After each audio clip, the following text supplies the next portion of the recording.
విషధర రిపు గమనునికిని విషగళ సఖునికిని విమల్ల విషశయనునికిన్ విష భవ భవ జనకునకును విషకుచను విషముగొన్నుట విషమే తలపన్. విషధరము అంటే పాము. పాములకి పడగలో లోపల కూరల్లో విషం ఉంటుంది, అందుకని విషధరము అంటే పాము. పాములు కనపడితే సాయంకాలం పూట నూడిల్స్ తిన్నట్టుగా తినేసేటటువంటి గరుత్మంతుని మీద తిరిగేవాడు స్వామివారు. అంటే భయంకర సర్పములను సేమ్యాలు తిన్నట్టుగా పొడుచుకు పొడుచుకు తినేస్తాడు ఆయన. భయంకర సర్పములను మింగే గరుడవాహనుడాయన. గరుత్మంతుని మీద ఎక్కి తిరిగే శ్రీకృష్ణ పరమాత్మకి ఈ పోతన స్తనములలో ఉన్న విషము ఓ పెద్ద విషమా?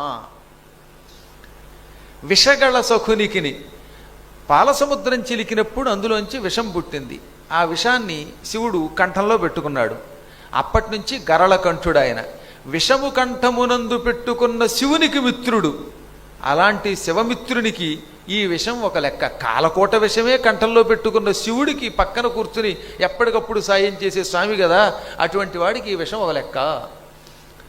విమల విషశయ్యనునికిన్, ఇక్కడ విషము అంటే నీరు అని అర్థం అన్నమాట.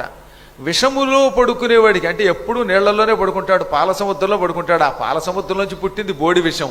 అసలు విషం పుట్టడానికి మూల కారణమైన పాల సముద్రపు నీటిలో నిరంతరం శయ్యనించే విష్ణుమూర్తికి ఈ విషము లెక్క. విషభవ భవ జనకునకును, విషము అంటే నీరు, నీటిలోంచి పుట్టింది గనక విషభవము అంటే తామర పువ్వు. తామర పువ్వులోంచి పుట్టినవాడు బ్రహ్మ.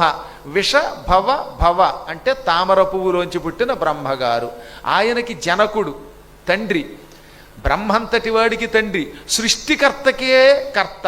అటువంటి విష్ణుమూర్తికి ఈ విషముతో కూడిన పోతన చనుబాలలో విషం తాగడం ఒక లెక్క.